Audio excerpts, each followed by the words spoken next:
To fight the Great War, Britain needed a new, expanded army. From the farms and the shipyards, from the businesses and shops, and from the factories and the pits, they came to answer Kitchener's call. So as the country's small professional army sailed for France to face the enemy, these new volunteers left their homes to become part of this great adventure. Pitman, husband and father, Thomas Kenny from County Durham, was among them.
Born in County Durham on the 4th of April 1882 to Dermot, known in the family as Darby, and his wife Mary, Thomas Kenny was from solid Irish stock.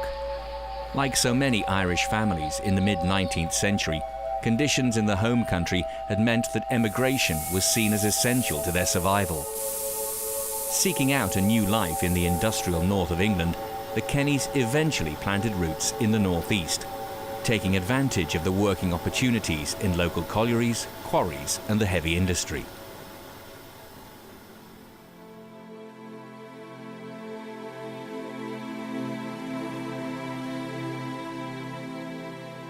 By the turn of the 20th century, Thomas Kenny's life was typical of those around him.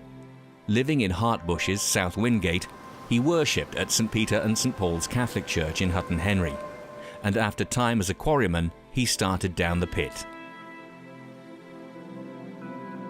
Working and living conditions were hard. A typical mining family would be living in pit accommodation provided by the coal owners, which would be poor. Their wages would be irregular. The pit would be locked out at certain times through the week, so that the pay, if you're expecting 4 shillings a week, you wouldn't always get that. Just at the turn of the century, there was water to the streets, but not to the houses. There was no sewerage system. There was no electric lights in the houses. And I don't think at that time there was any in the streets either. It was a bit later when that happened. Even if they compared their accommodation with agricultural workers, their accommodation was poor. So they probably wouldn't know anybody that had better accommodation than them. So yeah, they probably thought it was okay. It's us looking back that realises it was awful.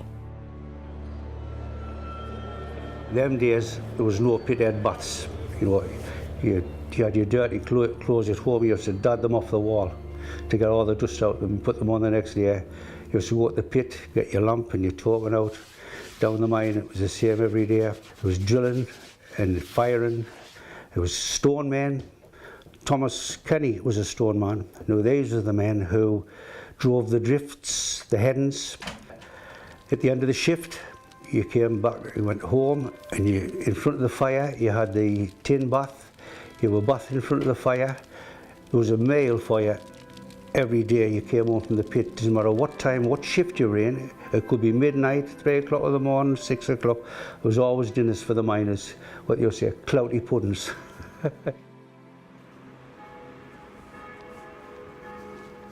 In 1903, 29-year-old Thomas married his sweetheart Isabel Applegarth from Coxo, and as newlyweds, they settled down to the traditional routine of the time. 100 years ago, the life of a pitman's wife in County Durham was ruled by the shifts at the mine and dominated by seemingly endless work.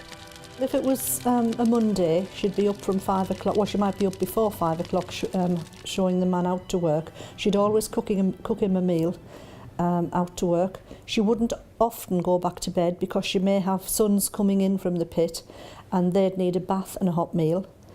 In amongst all of that, if it was washing day on a Monday, she'd be collecting water. Now that could be from the barrel she had in the backyard, or it could be from the standpipe.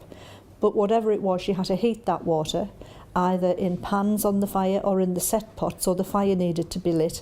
And from that time on, her day was taken up with washing, seeing people in with a hot bath and a hot meal, seeing people out with a hot meal, making bread. The colliery villages didn't have bakeries, the women had to make their own bread. A bit of shopping perhaps. It was just a relentless round of work. Thomas and Isabel wasted no time in starting their family. There were few occasions in the years before the war when Isabel wasn't either pregnant or caring for a newborn infant. Some families were big, some weren't. It wasn't typical to have a massive family. But obviously, the accommodation remained the same. It's not like today where if you have a big family, you request a bigger house. That wouldn't happen. The more family you had to make the most of the space you had. So the disadvantages were if you had a big family and you still had the same amount of money. Money and space may have been tight, but having children did mean that a family had an increased workforce. The head teacher in Wheatley Hill School, he, in his weekly log, mentions every week that the miners and their wives are ignorant for keeping children off school on a Monday to help with the washing. But of course they would, because this woman needed as much help as she could. And, you know, with people coming in wanting food, going out wanting food, and the washing couldn't be unattended. You had to stay there with your post stick. She needed help carrying water, possing the clothes, so they regularly kept children off school to help. And children were noted for going to the shop, carrying the water, from a very young age.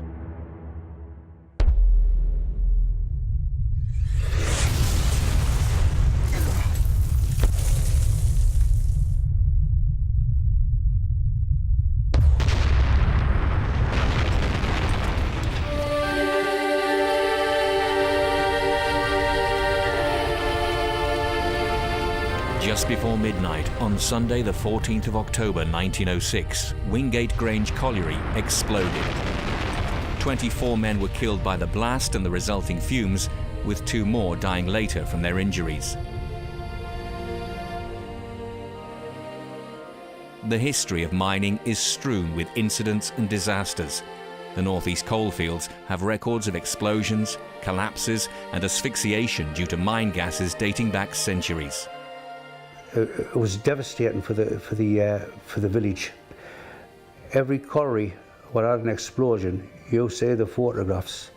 Hundreds and hundreds of people hit the pit head, hoping they bring somebody out alive. The miners, when that explosion happened, the miners, they all rallied round the pit head, going down the pit, helping. There was no undertaker like what there is today, and the bodies was taken home, washed, cleaned and put in the coffins, and some of them would be putting them into the coffins in little bits. This dirty and dangerous work came at a heavy price, a price that was accepted as part of the job and part of the life that a mining community had to endure.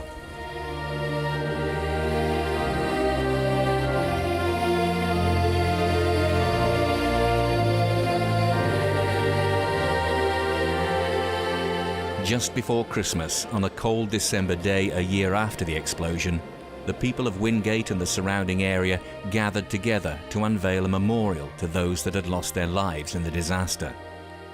The memorial lists the names of the dead. This sombre occasion would be repeated in similar ceremonies in the 1920s and 30s, as thousands of new memorials were unveiled to honour those that had fallen serving their king and country in what would become known as the Great War.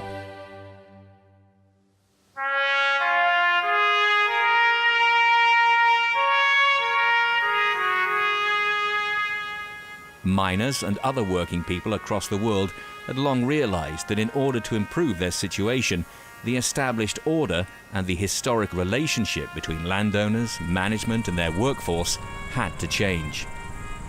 This change had to start with education. I think the thing about the miners were they had realised early on that they needed education. How to get that education wasn't so obvious. Schooling became compulsory in 1870. After I think it was the 1880s, evening classes became available in the primary schools that were in the villages. And a lot of men went to these, realising if they needed to bring change about, they needed an education. They needed to be able to speak to people and to get those people to respect them. They had been questioning their position in life since the beginning of the 1800s. They just found it difficult to deal with the mine owners who had all the cards on their side. You know, the need to unionise had been recognised for about 100 years by 1900, and they had unionised in 1870. But they still realised that without representation in Parliament, they couldn't make changes.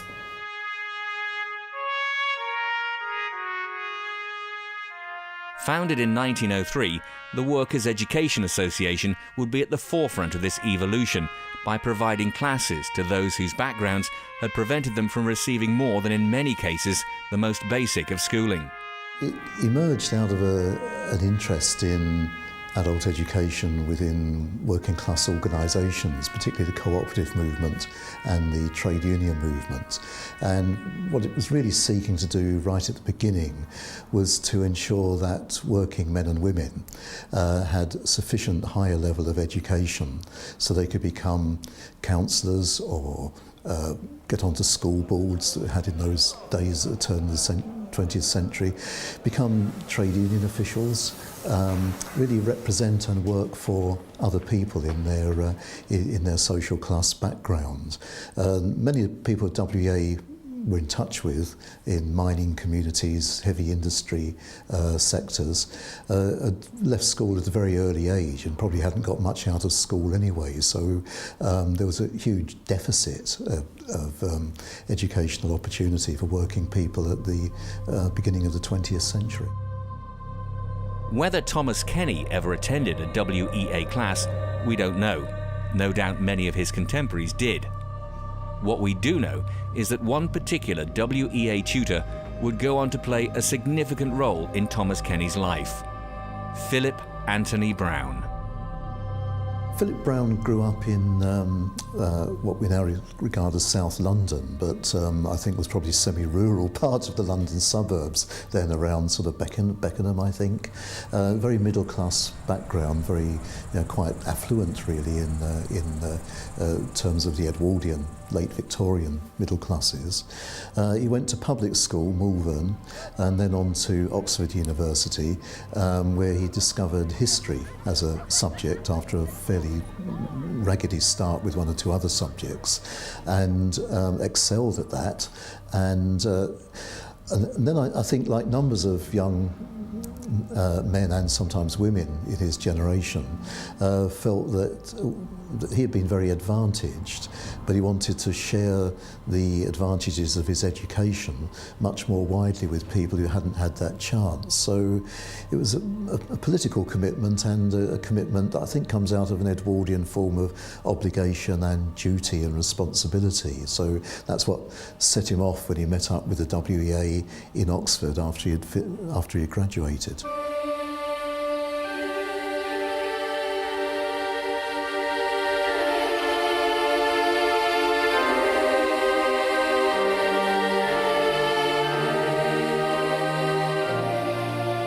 Beginning his work with the WEA in Oxford, Philip Brown eventually moved to the northeast in 1911.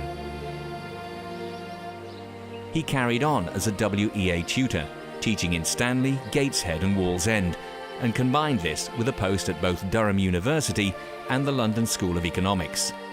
He was described as a popular lecturer of unfailing cheerfulness and courtesy.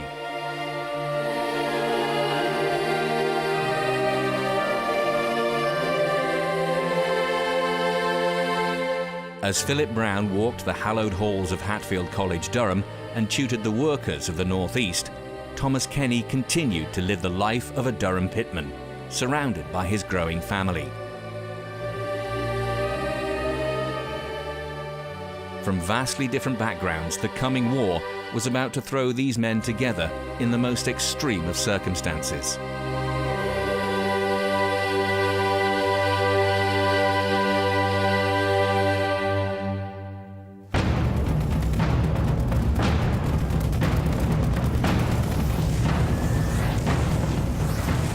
What we know of the mud and trenches, of the unprecedented artillery barrages, and of Lewes, the Somme and of Ypres was still to come in the late summer of 1914.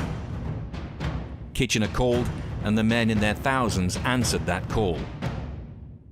There was a popular belief that it would all be over by Christmas.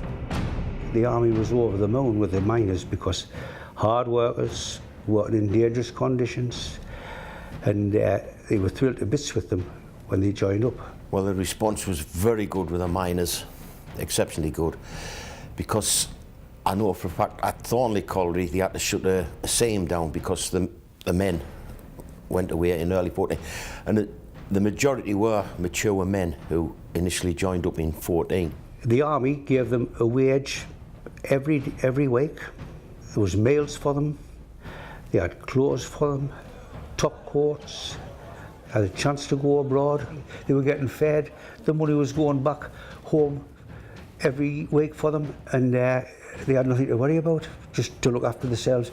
As I say, the miners, they would look after themselves in the trenches, just the same as what they did down the pit. Well, the women wanted the men to go because it was a big loyalty thing, a big patriotic thing. And when other men were going, she wanted her husband to go. And of course, people who didn't go immediately had a stigma attached. Big thing about mining communities and that sort of background, and which the WEA also built on, was that social solidarity. I mean, the army traded on that in the First World War when it massively recruited in industrial communities, and it knew that it could get those people to fight, not necessarily for high patriotic reasons, particularly as the war ground on, but because they knew people from those backgrounds would fight for their mates. They wouldn't let their mates down, and that was a perverted way, I think, of using solidarity.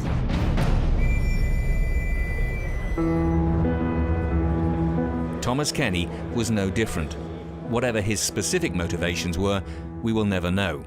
But in September 1914, he presented himself for recruitment and became Private 17424 in the newly created 13th Battalion of the Durham Light Infantry. Thomas Kenny was quite old when he joined the war. He joined at the age of 32, which I've always thought was an old age for the First World War. But I guess he did it out of a sense of duty. He worked as a miner, so he was in a protected occupation. He didn't have to go and join the army, but he did, and he went to do his duty for the country. You get a test station and you send home, and then they send for you for where you have to report with your warrant, which anyone who enlisted in the Durham Light Infantry would be Fenton, because that was the depot at the time. They were very sort of ill-disciplined. You know, like they didn't like to be told what to do, how to do, and when. But I think they were hard men, that was the thing. Elsewhere in the county, Philip Brown also responded to the news of war. Actually, as the war starts, he's at a WEA summer school, I think in Durham, and there's a terrific, don't think it was a letter, it was more of a note to himself that he wrote about his experience at that summer school, and of the war just emerging out of the blue. There's stories in the note about how people became anxious about whether they would get home or not. So they abandoned the prepared programmes and just concentrated on discussing the war and what it meant and what your attitude towards it might be. And that, I think, is where he formulates the view that although he doesn't like war, anything but, he does feel that there's a need for him to join the army and take part in it. For a university-educated man from a middle-class background, Philip Brown had choices when it came to joining this new civilian army. Where Thomas Kenny's only option was to become a private, the army's lowest rank, Brown would have been an ideal candidate for a commission. It's very typical of numbers of people like him. He doesn't want to be part of the officer class. He sees that as the old order of things and doesn't feel that's where he wants to be. He'd also spent, of course, about 2 to 3 years before then working in the mining communities in Stanley and Wallsend and elsewhere. And so he wanted to be among the men who he knew and was familiar with and share their background. So he enlists as a private along with some of his former university friends, and they joined the Duke of Cornwall's Light Infantry. But as the war gets underway, very quickly a lot of the officer class are wiped out. Now, at that point, the army will only appoint somebody as an officer if they're also a gentleman. And the definition of gentleman is that they've been to public school. So they're quickly running out of officers and gentlemen in that category. And eventually they have to abandon that. They create a funny title called a temporary gentleman so officers can be promoted from the ranks. But before that happens, there were huge efforts going on from the War Office to try and get former public school men to take up a role as an officer.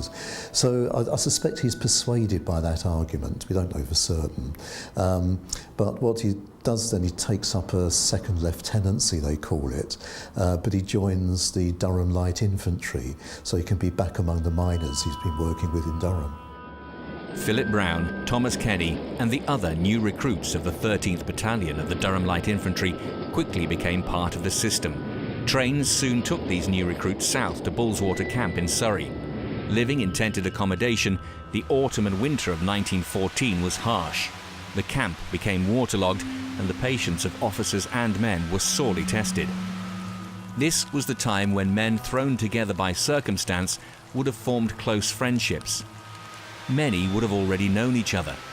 Together, these Durham pitmen adjusted to army life.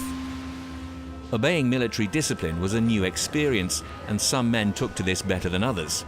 Conversely, for the newly recruited officers, the giving of army orders was also a novelty. Philip had all the opportunities to go and work at the best universities and teach pupils of a higher class than he chose to. But he chose to go up to the northeast and teach miners and people who hadn't had the education they'd maybe have desired. And he ended up meeting up with quite a few people he'd taught in the Workers' Education Association in the northeast. And so there must have been a bond there between this officer, or this middle-class gentleman, teaching miners, probably quite illiterate miners, and then having to work, ending up in the battlefield next to them.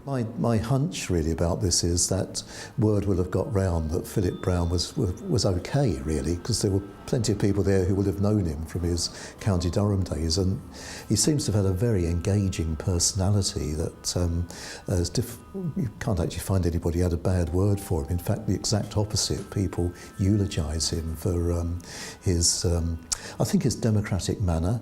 They recognise he's from a different social background, but they also recognise that it doesn't matter to him because everybody is, in his view, equal and of equal value. So I suspect really he was regarded as an all-right officer. By spring, conditions had improved. Equipment arrived in fits and starts, training resumed in earnest, and the 13th DLI moved around a number of camps in the southeast, until, by August 1915, as part of the 68th Brigade of the 23rd Division, they were finally ready to cross the Channel.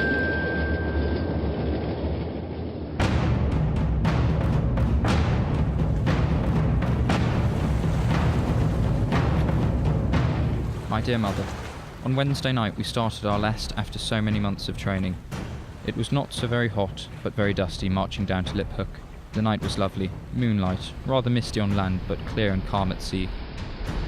We landed before dawn on cobbled quays, very slippery, and marched up to a fine rest camp.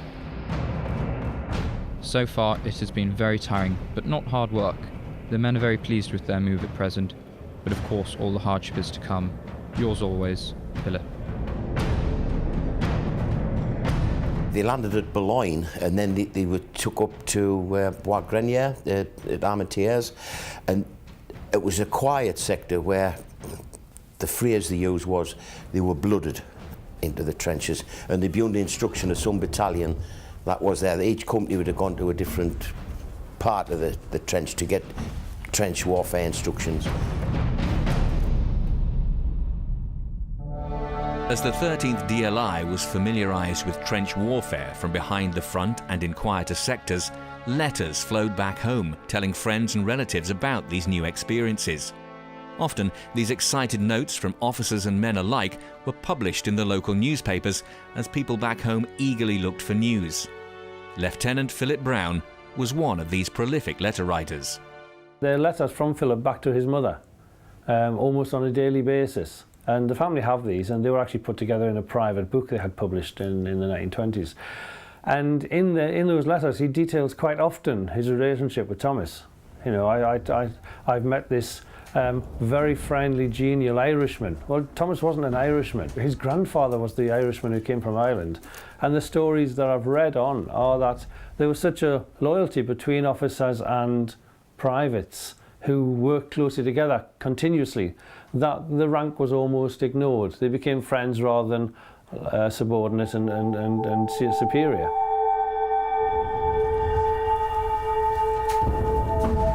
After initial weeks behind the front line, learning new skills and becoming familiar with trench life, the time eventually came for the 13th DLI to take its place opposite the enemy.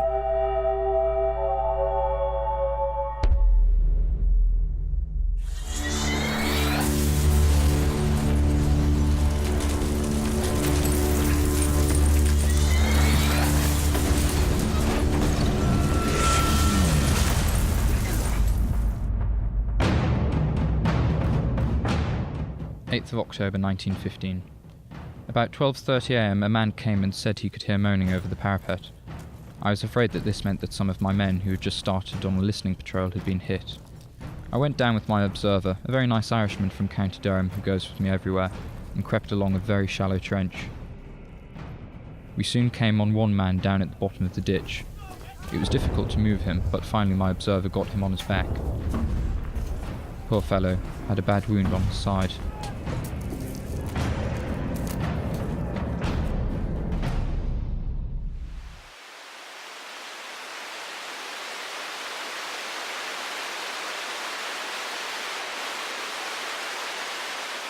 November 3rd, 1915.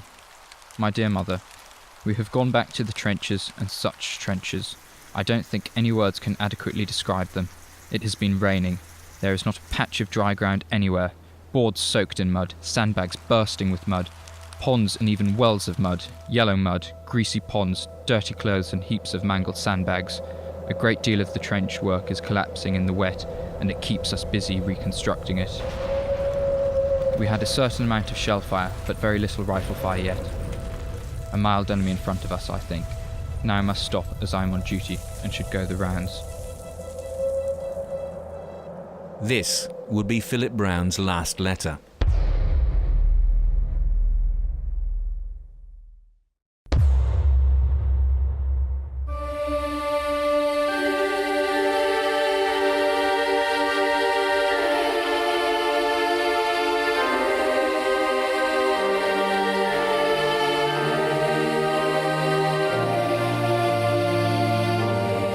Lieutenant Brown was officer of the watch, and he had a wiring party out, and he went out to make sure everything was all right, but unfortunately Lieutenant Brown lost his bearings, and they realised they must have gone past the wiring party, so they listened, and when they thought everything was okay, they decided to move back, and when they stood up there was a rifle shot only one, and Lieutenant Brown went down.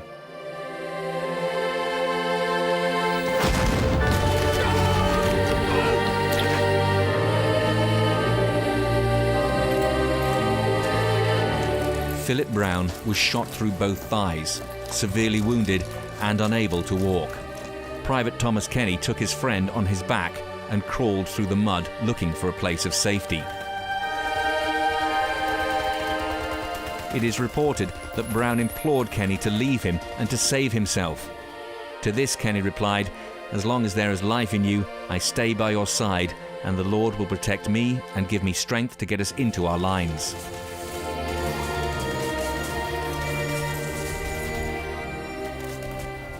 He wasn't really able to move of his own volition, but Kenny picked him up and carried him on his back. And the description of that scene is that this went on for about an hour. And all manner of things, I suppose, the equivalent of hand grenades and mortar bombs and bullets were flying around everywhere. It's amazing that neither of them were hit again in that. Kenny continued to carry Brown until he reached a place that he recognised. Ensuring that Lieutenant Brown was safe, he then continued back to the front line for assistance.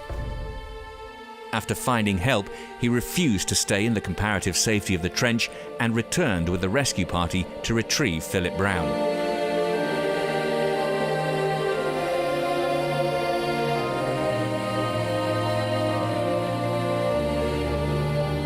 Despite Thomas Kenny's valiant attempt to save his friend, Lieutenant Philip Anthony Brown succumbed to his wounds and died before he could reach an aid station.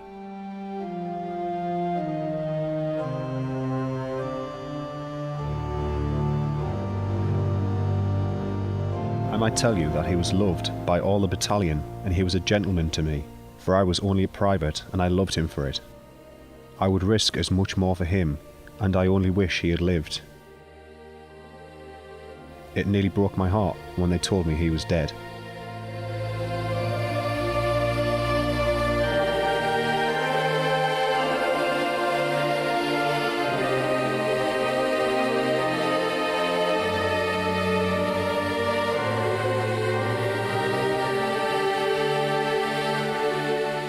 You will see that I am to receive the Victoria Cross, but it would have given me more pleasure if only Lieutenant Brown had lived to see me receive it. He was the nicest fellow I ever knew. I miss him here in the trenches.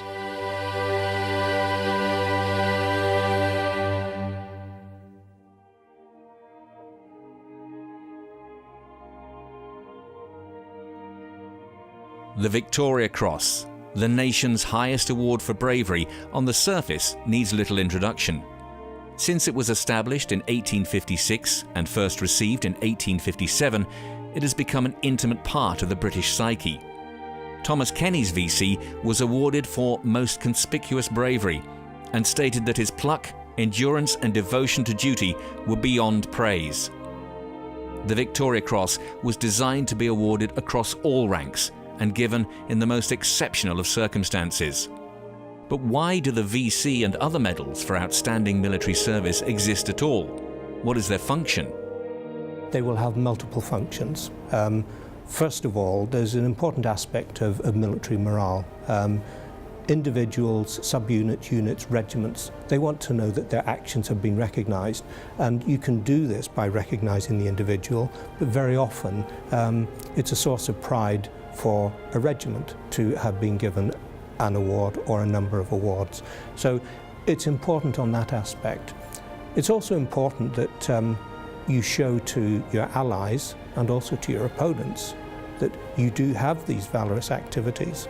And it's also very important that on the home front, while you have to deal with the appalling outcomes of the various battles of the Somme and so on, that there is some sort of social and emotional counterbalance of the awards of medals, and of course that can then lead into the valorization of individuals, articles that could have appeared in publications such as the Illustrated London News, the Times and so on, where you can present in the media that was available of the day the heroic stories.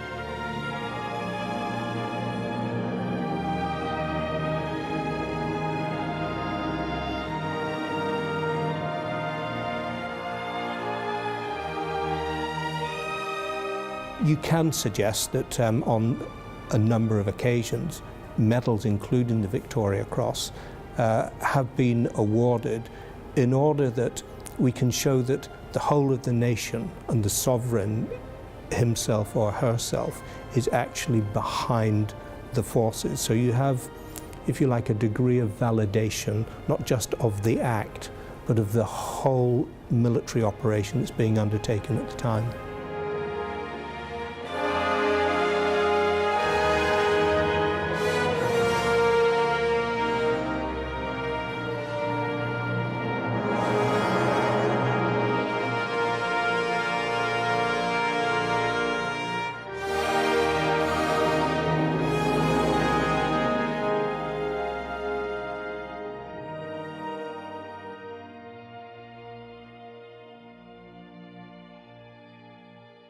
Thomas Kenny was the first soldier of the Durham Light Infantry to receive a Victoria Cross during the Great War. There would be a further 5 awarded to soldiers of the regiment during the conflict. In November 1915, when Kenny's VC action took place, the initial recruitment surge of a year previously had begun to slow down. Less people were volunteering, and ultimately conscription, something that had never been a part of the British Army before, would be introduced in early 1916.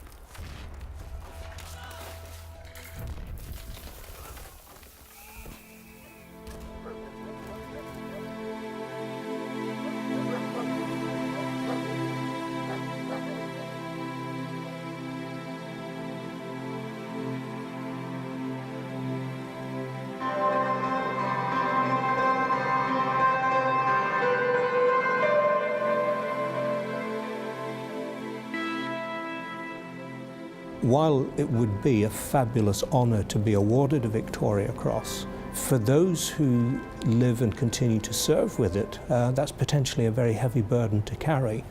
Everything that you do subsequently is going to be measured against the award of the Victoria Cross. Some people managed it marvellously.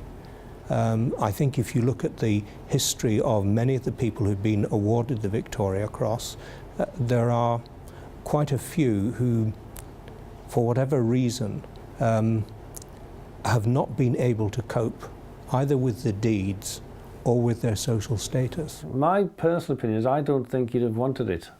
I think he'd have felt awkward or embarrassed by it.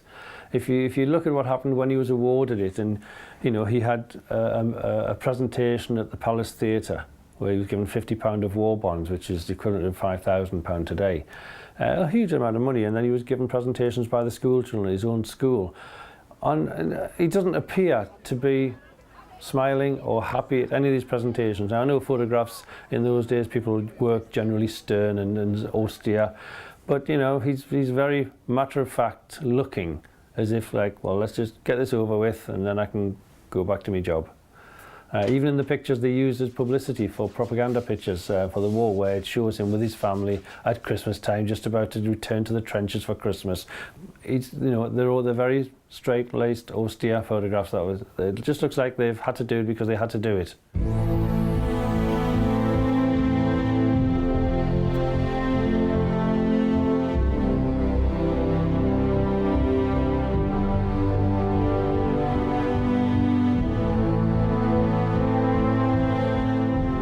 Despite the extraordinary award, the publicity surrounding the Victoria Cross followed an established pattern.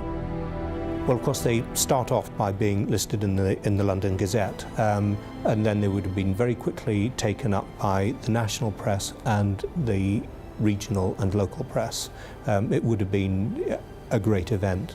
It would have been an issue that would have been of great pride, and not just the Victoria Cross. I mean, soldiers who were awarded the military medal would similarly be feted in their local towns. There would be events, and rightly so, and schools, the mines that the individuals had worked at. Again, that level of social pride and association, because you can get, if you like, some sort of vicarious glow by association. There are all sorts of reasons as to why someone would want to be associated with a winner of the Victoria Cross.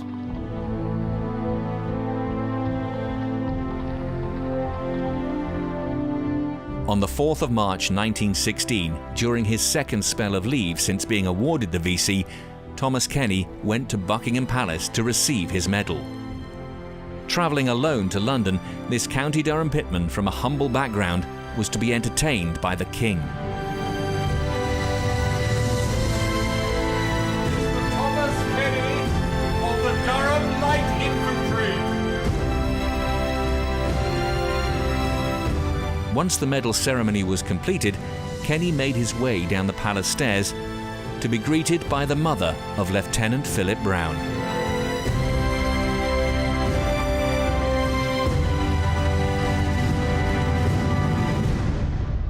Philip Brown's mother hears he's coming down to London for the award, and so she goes to the palace gate and eventually persuades a policeman to let her in. It's unbelievable now, isn't it, that you could just walk in. So she walks into the palace, and so she gets hold of Thomas Kenny then and gives him what must have been the most exhausting day in London.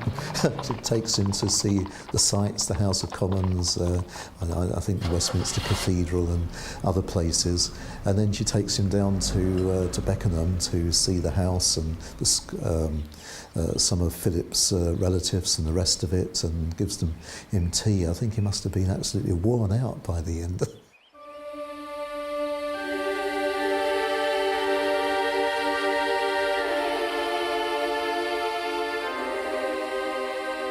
The incident on that misty night of the 4th of November 1915 would set in motion a chain of events that still resonate today.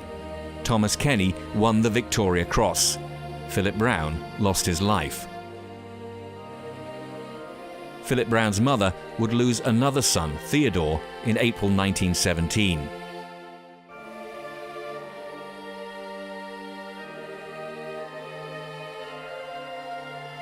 The Kenny and Brown families would be forever connected, and this bond was something that Philip's mother Jane actively maintained for the rest of her life. I just feel it gave her some sort of solace that there was somebody who was with her son at the end and was probably the last person he actually spoke to. And my grandfather was obviously very, very fond of Philip Brown, because I know he was heartbroken when he died. And I've got some letters that she sent to my grandfather, and she shows there how appreciative she was of what he tried to do for her son. So I just think she could sense the love that grandfather had for him, and it was somebody who really appreciated all he had done for him. Jane Brown, recognising the disparity in their situations and in the spirit of the work that Philip had dedicated his short life to, further showed her gratitude and friendship with a financial gift to the Kenny family. Every month, a letter would arrive containing this welcome appreciation.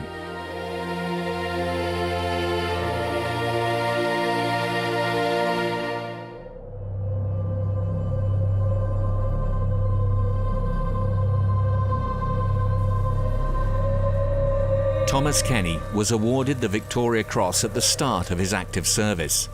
After November 1915, the course of the war continued, and in late spring 1916, the 13th Battalion of the Durham Light Infantry moved south as preparations for the Somme offensive began.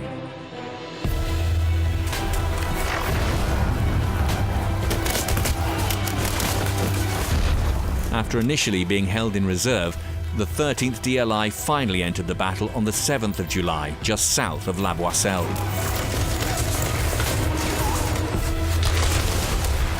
Thomas Kenny fought through the Somme. The 13th DLI was constantly in action, and towards the end of the battle, Kenny was wounded.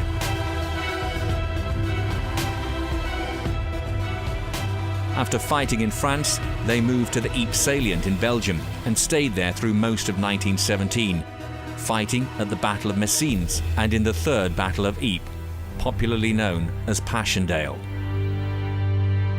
Until finally, in October 1917, they were shipped to the Italian front, remaining there in action against the Austrian army until recalled to the Western Front in the autumn of 1918.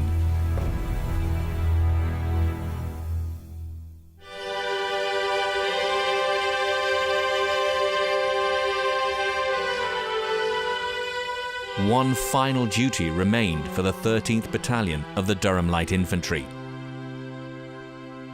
After the November armistice, the battalion was charged with collecting the fallen from the battlefield and consolidating the cemeteries. This grim but essential task ultimately resulted in the Commonwealth War Grave cemeteries that we see today.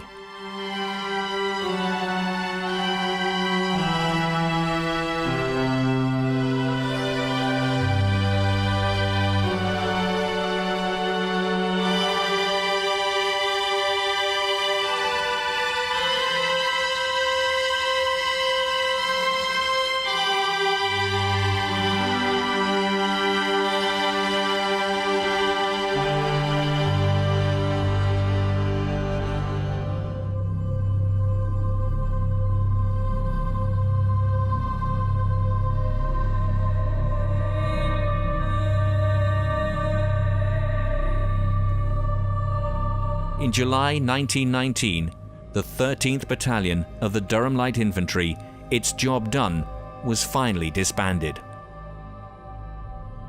Those that had fought and survived returned home, and veterans across the country attempted to resume their civilian lives as best they could. After 4 years of war, the country was exhausted. For Thomas Kenny, there was the added weight of a Victoria Cross. After the war, he was again invited to London, once to a VC winners' garden party at Buckingham Palace, and once to a grand dinner at the House of Lords.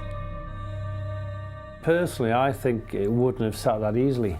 I think he'll have struggled to get a train fare to go to London. He'd have thought about the cost of going away and having to stay away as well.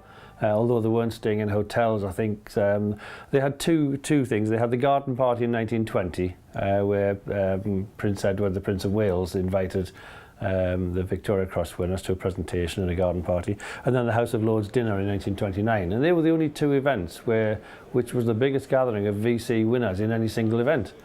And I've always suspected he probably thought carefully and long and hard about whether he would even go. I've got this impression of him as somebody who probably would think, well, it's going to cost me money to go down there and I haven't got a good suit and I might have to buy a new suit. But I also think the family of Philip Brown would have affected that as well, because we know he took Philip Brown's mother, not his own wife, which might seem strange, but I always think that's quite synonymous of the relationship between Philip Brown and Thomas Kenny, and Thomas Kenny and Philip Brown's surviving family. It's quite difficult to get into the individual psyche of a man. You need to be very careful with how you expose individuals to groups in society. A man with a very strong character may be able to pull it off in a royal garden party or with the House of Lords. Another one may actually feel very socially intimidated by the experience. There is no reason to think that Thomas Kenny didn't weather the storm of the great and the good in London with grace and dignity. But how did those back home feel about having a VC hero in their community? My father said he was told by my grandfather that when Thomas Kenny went into a public place or the workman's club, the men stood up as a mark of respect. I first saw the VC at my uncle's house, Thomas's eldest son, and it was on the wall there. It was never on the wall at my grandmother's and grandfather's house, and I understand, I've been told, he kept it actually in a matchbox in a drawer. He was a very modest man. In the 20s and 30s, the life of a mining family was further strained by the political upheaval that came out of the Great War. Economic depression and massive industrial change meant that strikes, wage cuts and pit closures all took their toll.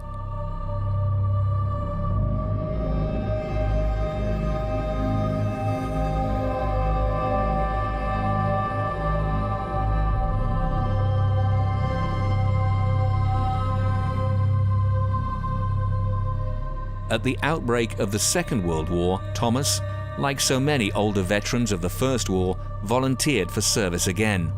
This time with the local Defence Volunteers, what would become known as the Home Guard, proudly posing for a picture in uniform with little Tricia. There used to be big family get-togethers and he'd come in, but he was never seemed to be sort of part of the crowd, if you like. He'd sit quietly in the corner. He used to take me on his knee and sing to me. I can remember sitting by the fire with him bouncing me on his knee and singing to me. And I can remember him chewing tobacco. I can remember asking my mother, what was he doing? Taking something off the mantelpiece, putting it in his mouth, and then, I don't like to say it, spitting it in the fire. But, and he had a small allotment down from the colliery house that they lived in. And I can remember walking down there with him to feed the hens. I call it an allotment, but I think it was just where he kept the hens, to be quite honest.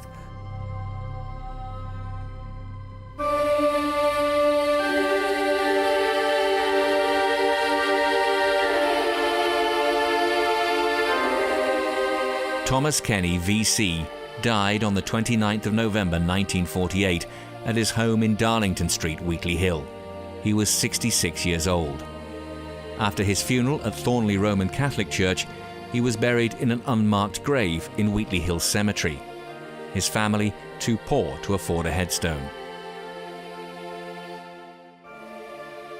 I came up to see my grandfather's grave in Wheatley Hill Cemetery here, and I asked the groundsman where Thomas Kenny was buried because I couldn't find his stone.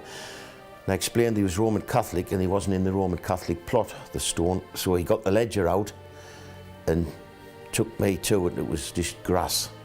So I got onto the Durham Light Infantry Association, the Inkerman Club, about it, and they raised funds to get a stone up for him, which they did, and it was unveiled by Captain Anand, who won the Victoria Cross in the Second World War.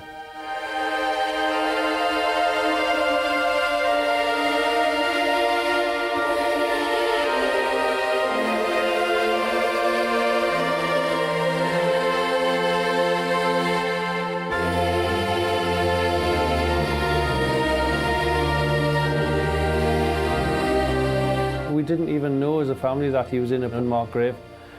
Since then I've done research and I've been to the church where most of the family went.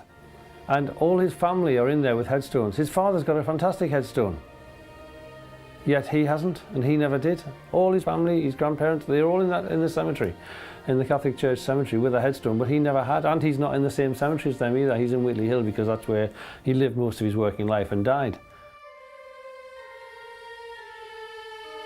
The Victoria Cross that was won by Thomas Kenny for his actions trying to save the life of Philip Brown has had a lasting impact on the generations that followed.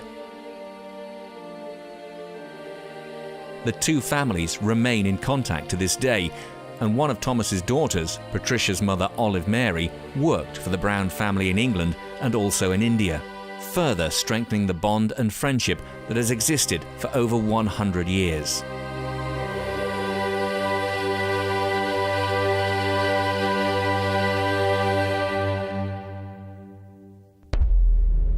There is a tragic addition to Thomas Kenny's story.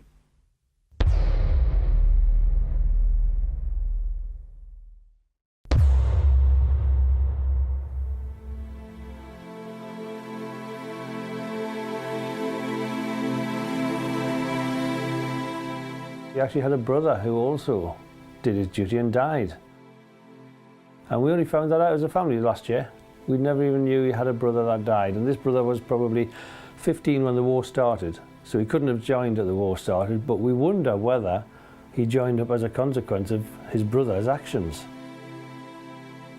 19-year-old Hugh Kenny died on the 25th of August 1918, less than 3 months before the armistice. His body, like so many others, was never recovered, and his name is listed on the Vice-en-Artois Memorial in France.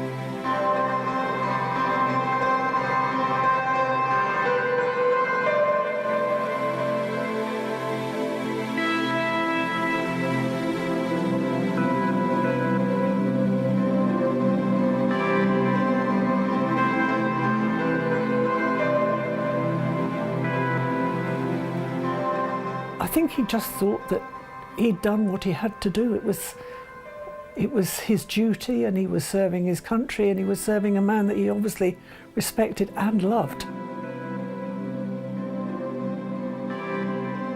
This is history. The V says there's something special.